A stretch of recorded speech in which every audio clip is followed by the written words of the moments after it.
Buenos días, aquí desde España, en el Semanal de Israel. Estamos con Simpson Samir. Eh, ¿Qué tal, Simpson? Bien, en una semana con algunos acontecimientos y con otros que se está esperando. Bueno, Sí. Bueno, pues nada, vamos a empezar y quiero recordar que el día 27 fue el 81 aniversario de la liberación de los campos, es decir, el día de la conmemoración y la memoria del Holocausto. Y nada, quiero decir unas palabras que aquí que se tiene que recordar. Es una cosa muy grave, una cosa que yo creo que aún no se han visto realmente las dimensiones que fue, que se intenta negar. ¿Y quieres dar unas palabritas sobre esto, Simpson? ¿cómo? ¿Quieres hacer unas... Algunas palabritas sobre esto. Bueno, yo en definitiva puedo, eh, de alguna forma es algo familiar para mí, porque yo también tuve muchos fallecidos en el Holocausto o asesinados en el Holocausto. Pero bueno, sabemos salir hacia adelante. Estos últimos 81 años fueron 81 años, fueron años una época muy agitada, pero así como se puede ver, nosotros salimos hacia adelante y lo principal es confiar en un futuro bueno. Pues muy bien, pues nada, vamos a comenzar. Vamos a hablar de este último rehén, ¿no? Que cierra el círculo aquí en Israel, el último rehén que tenían jamás. Claro, un rehén fallecido, que se le ha dado ya sepultura. ¿Qué consecuencias tiene esto? ¿Qué es lo que te parece? Bueno, ante todo quiero decir que todo el país, todo Israel estuvo conmovido por la devolución del rehén eh, por varios motivos. Una, porque yo no sé hasta qué punto la gente conoce la historia de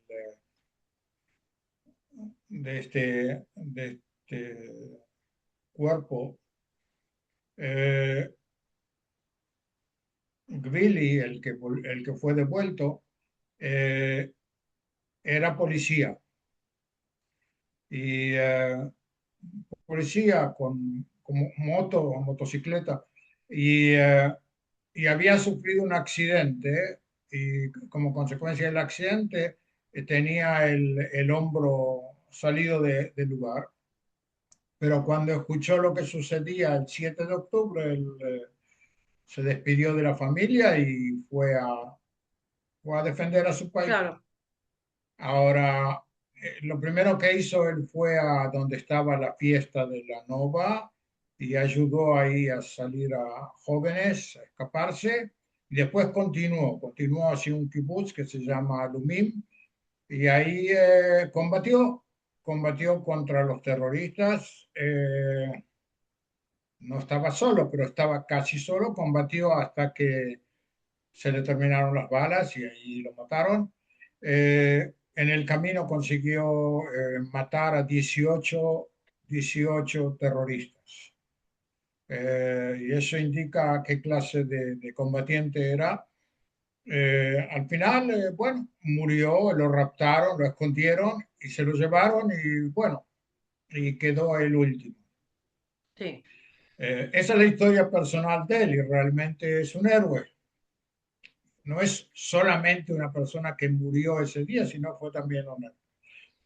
Ahora, desde el punto de vista israelí, lo que es la devolución tiene varias consecuencias. La primera, que una devolución israelí, a pesar de que leí de que en algunos lugares dicen de que como que jamás trató de ayudar o ayudó a Israel, es una mentira por completo.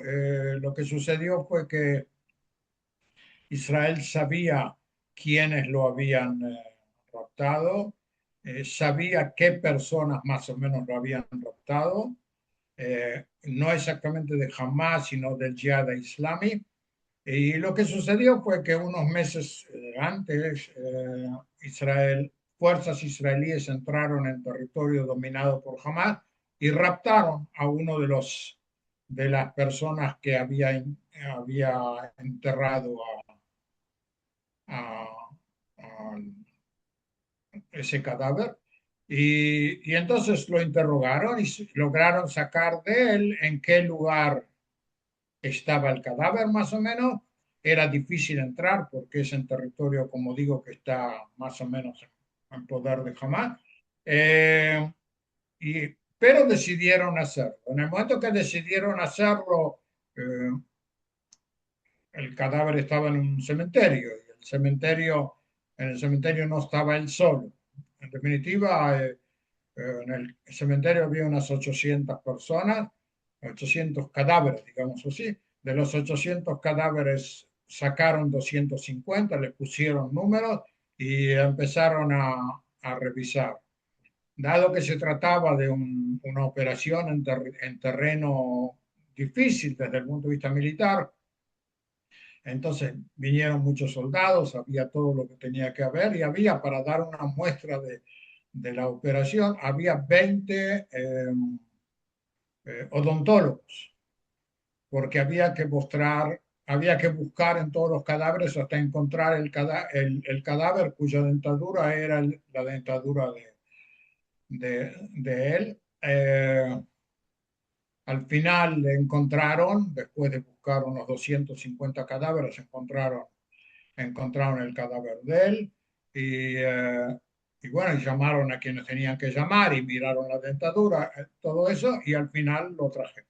Eso con respecto. Ahora, el hecho de que lo hayan traído tiene sus consecuencias. La primera consecuencia es que no quedó ningún rehén israelí en manos de Hamas. Y la consecuencia de esa consecuencia es que, en consecuencia, Israel puede atacar, hoy mismo puede atacar en Gaza sin que tener ningún problema con respecto a dónde están los cadáveres de los rehenes o dónde están los rehenes, porque no queda nadie. Eso le permite a Israel una libertad de acción hacia el futuro. Por otro lado, dado que Israel está eh, en junta, digamos así, con Estados Unidos, y Estados Unidos es la gran potencia, y Estados Unidos ayuda a Israel, y Estados Unidos, no todos los puntos Israel y Estados Unidos piensan exactamente lo mismo. Entonces Estados Unidos presiona a Israel para que Israel no ataque más en Gaza, y los Estados Unidos, Trump, la administración Trump, tratan de lograr llegar a una solución, me, me cuesta decir pacífica, una solución por la cual jamás entregue sus armas, algo que por supuesto se niega. Pero los Estados Unidos, como gran potencia, tiene también sus relaciones con otros países, entre ellos Qatar, Turquía y Egipto, que son tres países que se empeñan en que Israel no ataque en lo que queda de la Franja de Gaza, por el hecho de que saben de que en el momento que Israel va a atacar va a dominar toda la Franja de Gaza, en este momento domina un 55%, y en segundo término Israel se va a quedar por mucho tiempo, porque por debajo del terreno que todavía no está conquistado por Israel están todos los túneles, y están las armas, y hay todo un montón de elementos y equipos que hay que sacarlos, y el único que puede sacar es Israel. Ahora, mientras tanto, lo que sucede es que Estados Unidos trata de convencer a países para que lleven una fuerza militar, digamos así, que delegaciones militares que le saquen el arma a Hamas. Por supuesto que Israel está convencido de que nadie va a hacerlo, y menos si se trata de ejércitos musulmanes, porque los países musulmanes que están dispuestos a traerlos son los países musulmanes que saben que esos soldados no van a sacarle las armas a Hamas, por lo contrario, en el momento que encuentren armas, los van a esconder para que jamás se quede con las armas, porque sus propios gobiernos son gobiernos que son aliados de Hamas. Por lo tanto, Israel no tiene otra posibilidad, y en este momento lo que hace Israel es esperar, esperar en definitiva que, que Trump se convenza de que no hay otra posibilidad y que le diga sí a Israel, y entonces Israel va a movilizar a otras más tropas y va a hacer el trabajo que nadie puede hacer. Por supuesto, no Europa, no África, no los países musulmanes, no Estados Unidos. Nadie va a sacarle las armas por la fuerza a Hamas, y jamás, si no se lo sacan por la fuerza, no los va a entregar. Eh, Eso es lo que se refiere a Gaza. Otro tema es, por supuesto, Irán, es decir, lo que puede llegar a suceder en Irán. Hay varias posibilidades de lo que Trump puede llegar a decidir sobre Irán. La idea israelí es que Trump no tiene demasiado interés en atacar en Irán. Es decir, a pesar de todo lo que se publica en la prensa, la idea es que es una demostración de fuerza muy grande para convencer a Irán de que tiene que aceptar lo que Estados Unidos quiere. El problema, hay varios problemas. El primer problema es que si eso ocurre, entonces, en definitiva, Irán va a haber evitado que Estados Unidos lo ataque. B, Irán va a, por supuesto, es un territorio muy grande, va a conseguir ocultar parte de lo que ha hecho.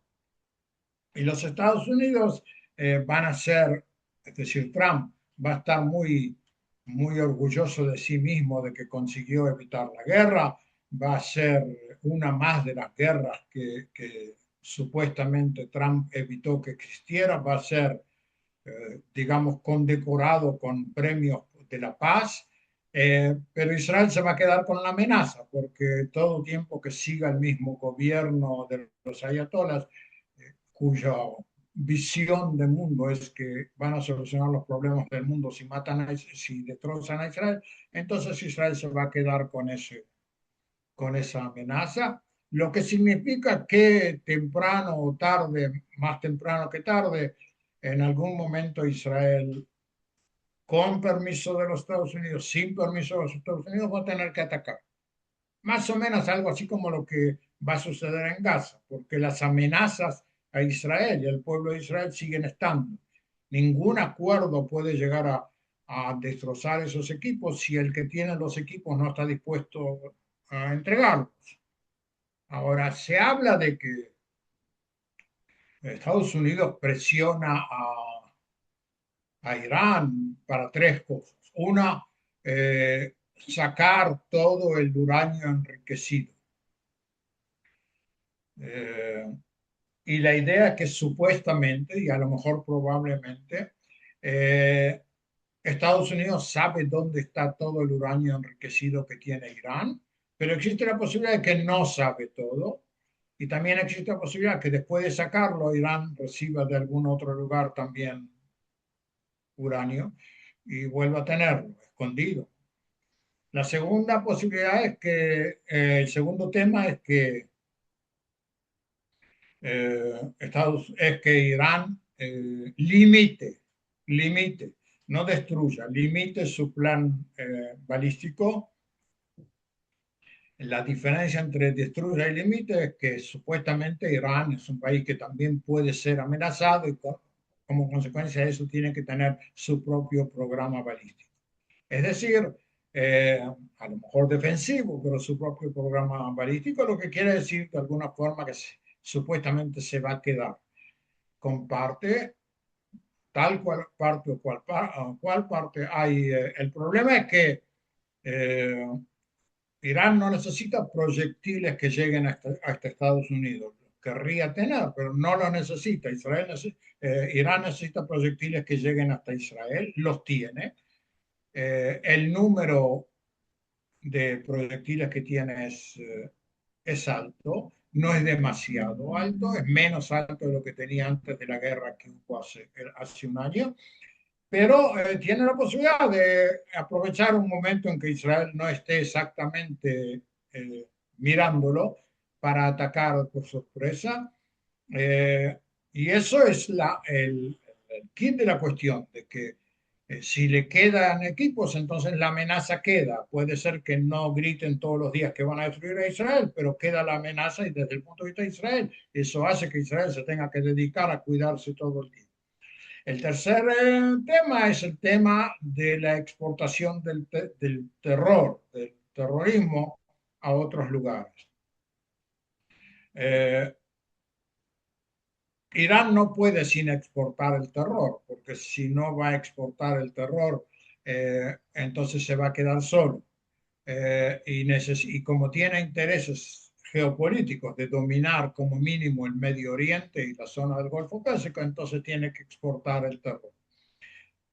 Y el punto común de los tres temas que hablamos recién es el tema de si va a quedar el gobierno de los ayatolás o no va a quedar el gobierno de los ayatolás. Es decir, si va a quedar el gobierno de los ayatolás, esos tres peligros van a continuar existiendo. Si no va a quedar y si va a haber otro gobierno, entonces supuestamente esos tres peligros van a desaparecer. Punto, coma, punto y coma. Hay que terminar con el gobierno de los ayatolás. Si aquí entramos a otro tema, los países cercanos a Irán están amenazados por Irán. Se habla de Arabia Saudita, se habla de los Emiratos, de Bahrein, de Omán, de Kuwait, de todos los países que están en la zona. Eh, pero ellos tienen un problema. Eh, si va a caer el gobierno de los ayatolás, eh, Irán no va a ser la misma que era antes, digamos que saquen todos los temas amenazantes, pero Irán mismo se puede llegar a desintegrarse,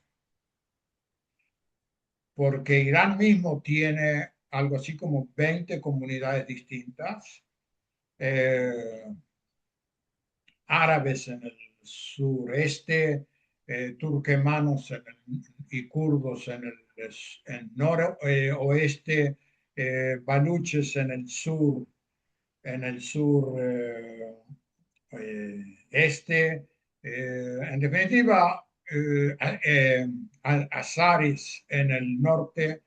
En definitiva, existe la posibilidad de que caiga el gobierno actual de los ayatolás, que es un gobierno central, asesino y dictatorial, pero entonces puede existir la posibilidad de que el país mismo, como país, el territorio, se divida en varios lugares, en varios países, más, más fallidos, menos fallidos. Hay ahí también intereses petroleros, hay todo tipo de intereses, y que en definitiva Irán se convierta, algo que en este momento no existe, se convierta en algo así como los Balcanes. El que conoce los Balcanes sabe que ahí hay 7 países que no son exactamente amigos uno del otro y que hoy hay tranquilidad, porque hay tranquilidad, pero mañana puede llegar a estallar otra vez el lío entre ellos. Eh, y eso los países musulmanes que están cercanos a Irán desde el punto de vista geográfico, tienen miedo que ocurra. En ese sentido, ellos estarían dispuestos, los países, Arabia Saudita, los Emiratos, a que quede el gobierno de los ayatolás, pero que quede más débil, en forma tal que no los amenace a ellos. Ellos tienen sus propios problemas, el gas, el petróleo, todo un montón de cosas. Irán los amenaza. Si Irán va a quedar con un gobierno unificador, como son ahora los ayatolás, pero muy débil, más débil, entonces no va a haber el peligro de una desintegración. No sé si el tema te queda claro, Sí, pero es un problema, sí. es un problema. Yo quería añadir, ¿no? Que tenemos que recordar. No te escucho bien, habla más fuerte. Yo quería añadir, ¿me oyes ahora? ¿Me escuchas? ¿Me escuchas, Más o no? menos. Si tú me Yo, escuchas a mí está sí, bien, ¿no? sí. Yo quería añadir que Irán es la antigua Persia. O sea, es Persia, lo que era Persia. Sí, Lo que pasa es que también. lo que son los musulmanes han ido invadiendo zonas y se han ido asentando. Entonces, la recuperación de Persia, yo creo que se quiere recuperar un poco lo que era Persia, ¿no? ¿Podría ser de esta manera? No, ¿No? es decir, no por varios motivos. El primer motivo, digamos así, cuando estaba antes del gobierno de los ayatolás, estaba el gobierno del Shah de Persia, digamos así, pero él también representaba una parte de esas 20 comunidades. Y la mejor demostración de que él mismo, el Shah de Persia, ese que fue volteado, derrocado en el 79, no era un punto de unidad para Persia, para Irán, es el hecho de que millones de personas salieron a derrocarlo, salieron a la calle. Es decir, él no era el ideal de todos los persas. Ya. Y él también tenía un gobierno que no era demasiado, era un gobierno más occidental, era un gobierno menos Sí. antiimperialista, pero era un gobierno también de fuerza, digamos así. Y él también, el hijo de él, por ejemplo, en este momento se piensa, no se sabe exactamente, pero se piensa que tiene el apoyo de un 30% de la población iraní, A que a mí, lo mejor le alcanza para gobernar, pero no es seguro que le alcanza para mantener a todo Irán junto. yo, Cuando hay lo que se llama fuerzas centrifugales y fuerzas centripetales, es decir, por supuesto que si llega a haber un gobierno débil en Irán, las fuerzas centrifugales, es decir, los grupos, los distintos grupos van a querer tener su independencia, así como en España hay grupos que quieren tener independencia. Cada uno va a querer tener su independencia. Ahora, el grupo que más preocupa a todos, hay en efectivo dos grupos, dos grupos que más preocupan al mundo. eh, o a los vecinos de Irán, digamos así. El primero son los kurdos, es decir, los kurdos son un pueblo muy combatiente que combate ya hace mucho tiempo por su independencia sin lograrlo, entre otros motivos por el hecho de que los kurdos están separados, digamos así, geográficamente en cuatro países, en Turquía, en Irán, en Irak y en Siria. En cada uno de esos países es minoría y en cada uno de esos países luchan por una autonomía, por una independencia. Ahora, el país que se siente más amenazado, digamos así, es Turquía. En Turquía, que tiene unos 110 millones de habitantes, casi 30 millones son kurdos. Y en las zonas orientales de Turquía, las zonas que están cercanas a Irak y a Irán, los kurdos son mayoría. Es decir, si los kurdos de Turquía van a sentirse apoyados por un país kurdo en Irán, entonces muy probablemente se unan con ellos. Ahora, los kurdos como kurdos son casi 60 millones de personas. No es un número pequeño. Y los kurdos tienen sus amigos, digamos así. Uno de los amigos de los kurdos a nivel tradicional es Israel.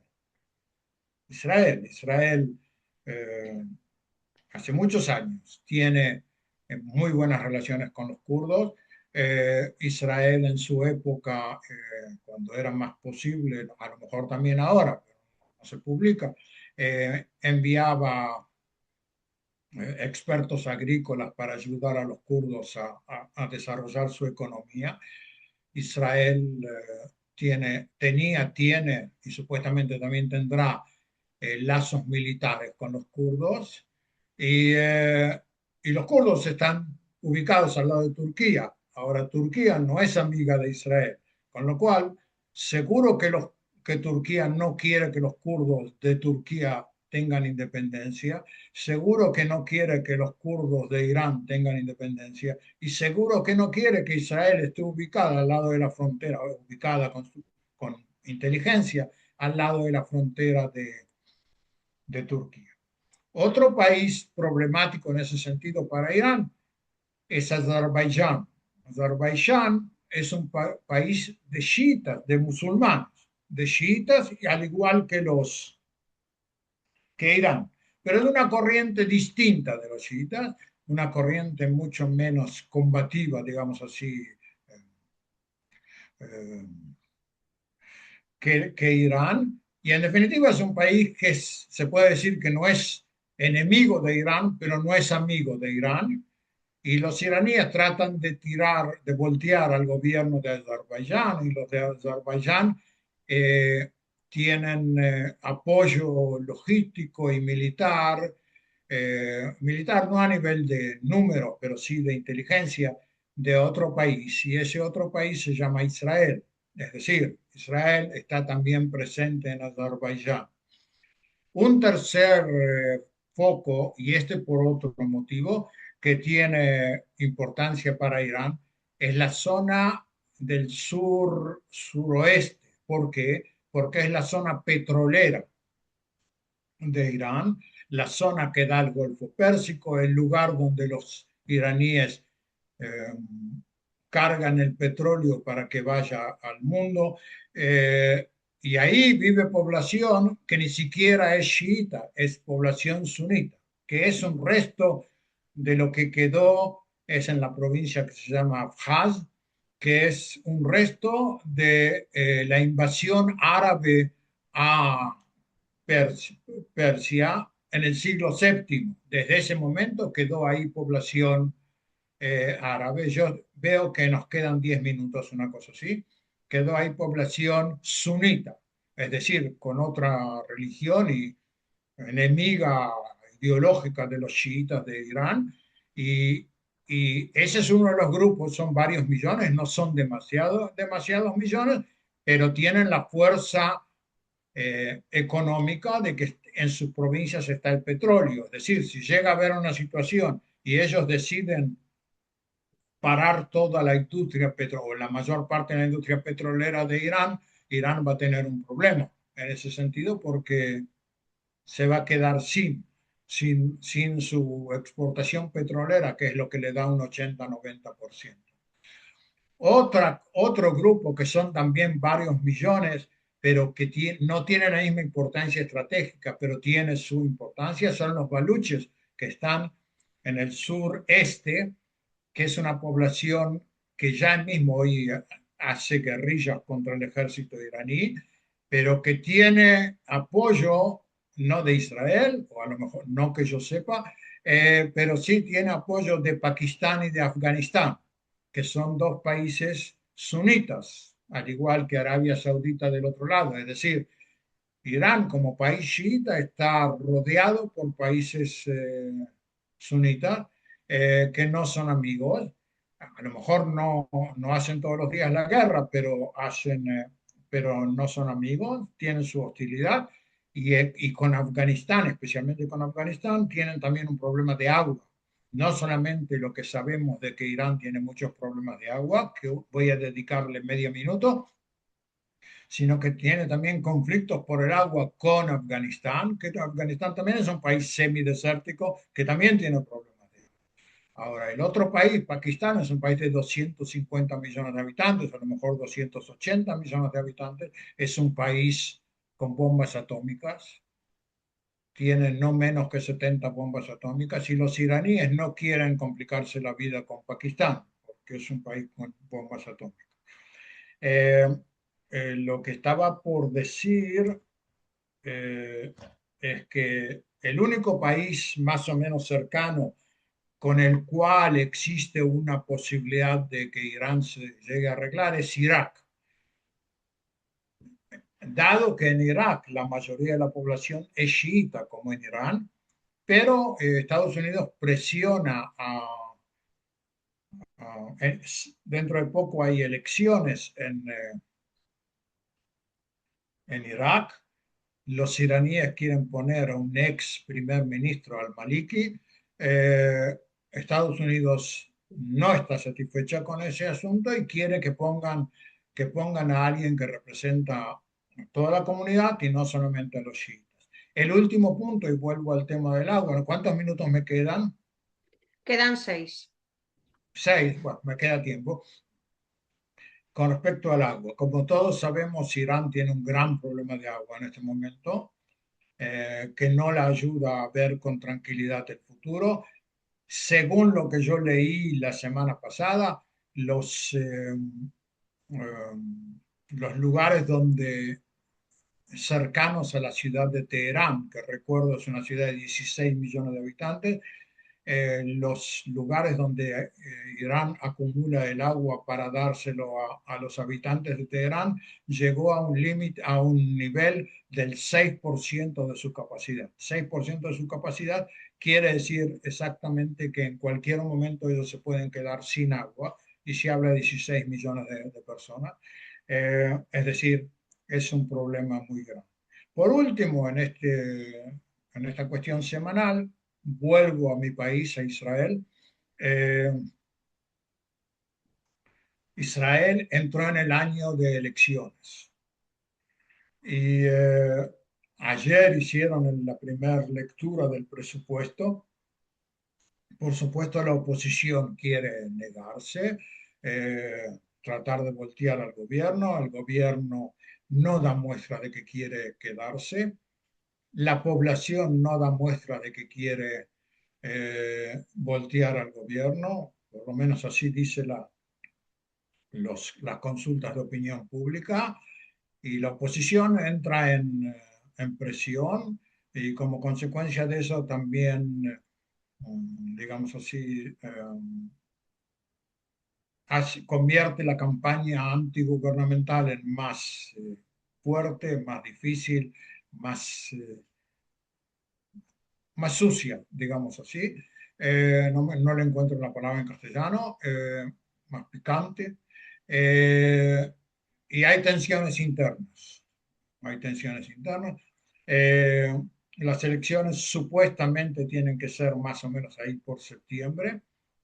Y, y como dije, la opinión pública tiende a votar pretensiones de voto o intenciones de voto al gobierno existente, más todavía cuando el gobierno sabe que tiene ante sí mismo en este momento dos lugares que se llaman Irán y Gaza, con los cuales tiene que terminar con ese asunto. Es decir, si Irán y Gaza, si el gobierno hasta las elecciones no va a hacer algún tipo de solución que supuestamente va a ser militar, sobre Gaza y sobre Irán, entonces el pueblo va a estar desilusionado, digamos así, y entonces a lo mejor van a votar más a la oposición, pero sí van a darle un golpe final, digamos así, al gobierno de los ayatolás.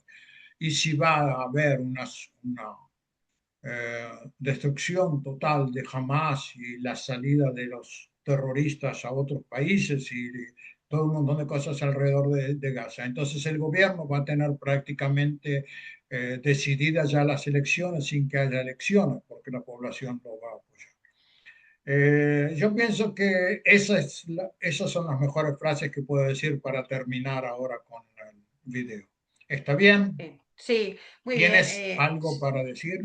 Sí, yo quería decir una cosa, que yo a nivel global, ¿no? Un planetario, global, las cosas que están cambiando, las transformaciones que se están haciendo, la captura de Maduro, la presión sobre Cuba, la presión, yo creo que hay cosas, muchas cosas que cambiar, muchísimas, o sea, a espaldas de lo que piense cada fracción suní, chií, que yo sé que cada uno es un problema, a nivel global yo creo que las matanzas de cristianos en Sudán, en Nigeria y toda esa inestabilidad que hay en África, tanto en el Magreb como en el Sahel y en toda esa zona, aparte de lo de Gaza y todos los países árabes, también todo Irán que ha sido descabezado, la cúpula también en el Líbano, lo que fueron los de Hezbollah, jamás descabezado, todo ha sido por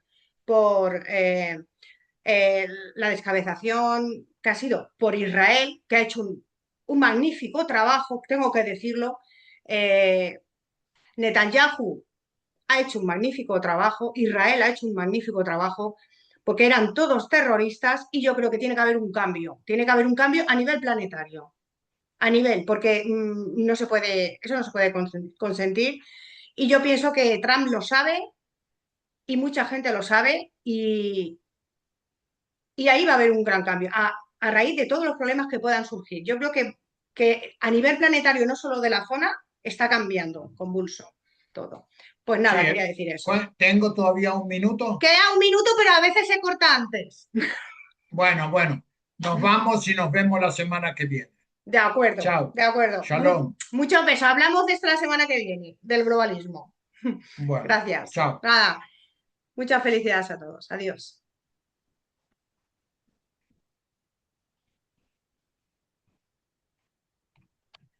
Ya está, ya está. ¿Te ha Yo gustado? no recibí que se cortó. No se ha cortado aún, quedarán, pero segundos, pero es que a veces pone un minuto y de repente hace plaf y se va, No, no, está bien, está bien, está bien. ¿vale? Porque es mejor eso que... Pues nada, muy bien. ¿Lo has explicado todo? Por zonas, por... Me ha encantado, me ha encantado.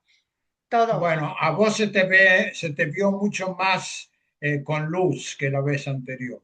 Uy, la vez anterior fue horrible. No sé lo que pasó. No sé lo No que pasó. importa, cosa.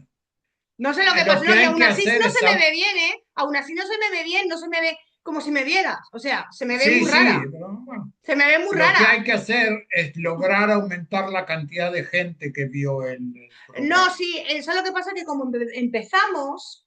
Uy,